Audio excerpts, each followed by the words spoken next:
Let's take a look at DNS, Domain Name Service.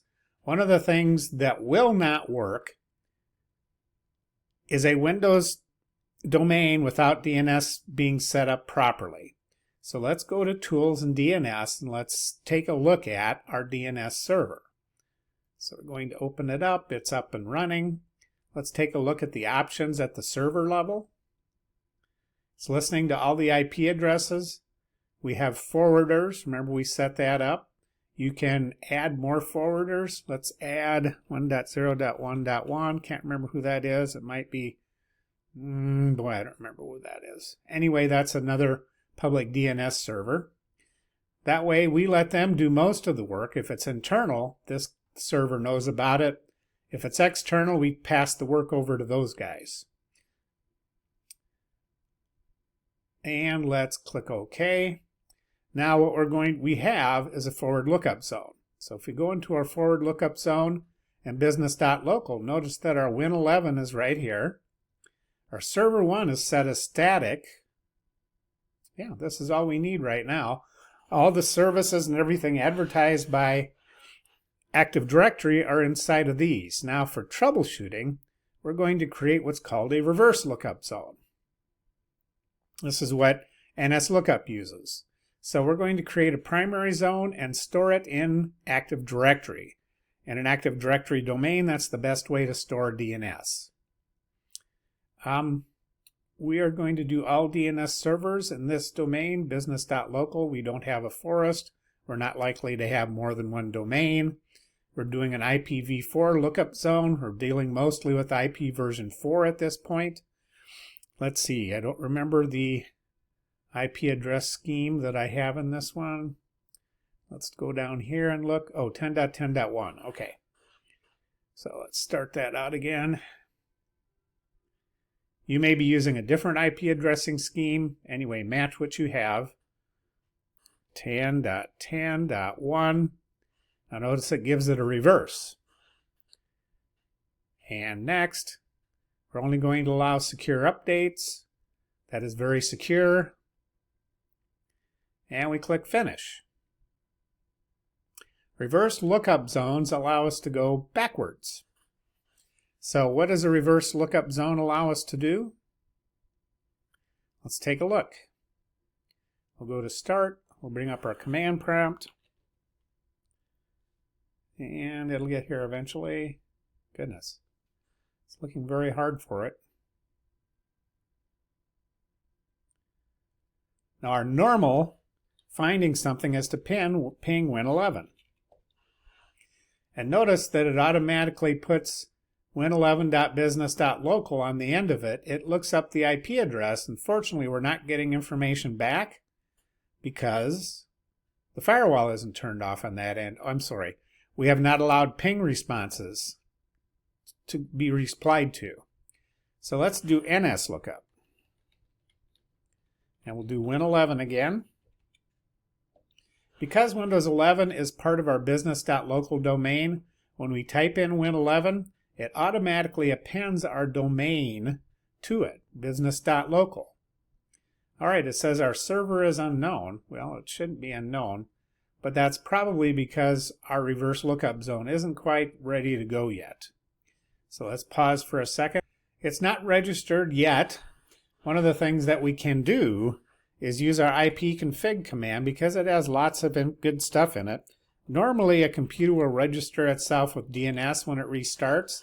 If we do ipconfig space /register DNS, it'll register itself with DNS. And yep, so it's going to register all the DNS records. At least that's what it says it's going to do. Is it still thinking, or am I missing part of my command prompt? Oh, I'm missing part of my command prompt. So let's refresh and see if it showed up.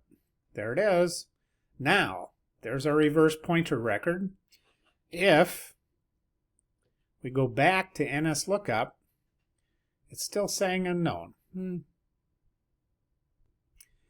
Well, NSLookup didn't work right on the server. Not sure why. Probably because it is the DNS server. I did NSLookup Win11 on the Windows 11 computer. There it came back with the name of our DNS server, the address, If I do NS lookup for server 1, I should see the same DNS server. Server 1 is the authoritative DNS server for this domain. It only goes to the forwarders if where we're going is outside the domain. So if I do NSL, okay, and I do google.com, my DNS server is not authoritative. It is authoritative for this zone, but I passed the information off. I did get information back.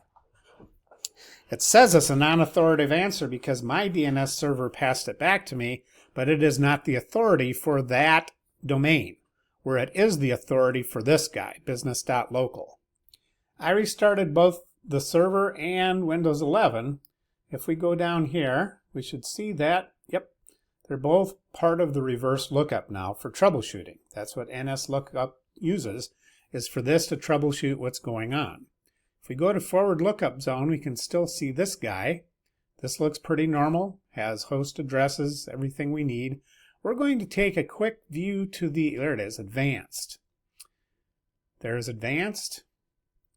Notice down here we have cached lookups. This is everywhere this network has, this DNS server's tried to resolve. Well, look at all this stuff going on and we're hardly doing anything. Windows is very chatty, isn't it? Look at all this stuff that we didn't even deliberately go to. Well, here is Google. We went there on purpose. So the purpose of a DNS cache is like all other caches. It's a temporary storage in case somebody else wants to go to google.com in a few minutes or in a little while. Let's take a look at this guy. It says it's got a static timestamp, meaning the time to live is, oh, there it is, 2 hours and 55 minutes. Nope, 2 minutes and 55 seconds. There it is. That's how long this is going to live. It's called a static because it's not dynamic. We found it. In 3 minutes, this is going to disappear unless somebody accesses this in 3 minutes, in which case it'll be refreshed. Otherwise, when we come back, it's going to be, it'll have disappeared. Now, one of the things we can set up is we can set scavenging aging for all zones. If we scavenge stale resource records, which you don't have to do, it'll take care of it for you. But this way, we look at everything every 7 days, and if nothing happens, if that record isn't updated in 7 days, it gets scavenged. I'm going to apply it to everything, even though I only have one. Now, the other thing we can do is clear the cache. So we clear the cache. Now everything is gone, except already, look at there, we have stuff going on already. The root servers are part of how DNS works. So the root servers are where our DNS server goes to look up information if it doesn't get a return from our forwarders. Well, that takes care of 2-3, lots of information about domain name services. We set up a reverse lookup zone for troubleshooting. We went to Windows 11 and did some NS lookup, which is the purpose of having a reverse lookup zone. We now know the difference between an authoritative lookup, because server 1 is responsible for business.local.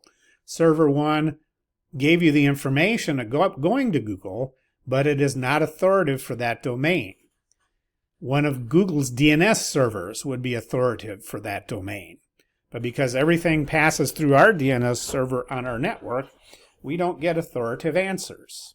Well, that takes care of it. We'll see you later on activity 2-3.